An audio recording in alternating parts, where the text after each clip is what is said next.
Saan nangyari na nun? O tapos, from saan ko ba hinabol? Kasi Basta pa exit na Pagdaan tayo, nyo kaya pumunta tayo ng inner lane. so ano na tayo nun, Southwoods or after hindi. MCX? S-Legs. MCX, parang nasa MCX na Oo, tayo nun. lagpas ng MCX, Oo, oo. lagpas. So ngayon hinabol ko kayo talaga yung unang hinabol. What? Kayo yung Boss G. So pagkahabol ko sa inyo, nasa likod na ano na tayo, nag-slow down na kami tatlo kasi magkakasama na kami. Oo. Biglang dating naman itong April yan, tsaka Sa si Kuya Dan. Wala yung naka-Ducati. yan. Ito yung dalawang naka-Aprilia.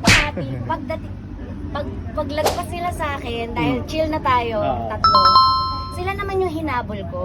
Tapos pumunta kami pagpunta nila sa left lane, sa most left lane, medyo palagpas na ng Santa Rosa yun eh.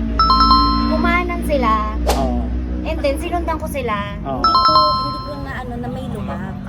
Tapos, may lubak siya. Kaya pala parang nag-bounce yung Yes, tapos nag-ano ako ng shift, nag-shift ako, nagdagdag ako ng shift. Medyo, So ngayon, doon na siya nagwabol. Sa totoo lang, nanonood ako ng YouTube talaga. Usually, dahil nga syempre ito yung sports natin, ganyan. So nanonood ako noon ba. So ang una ko talagang ginawa is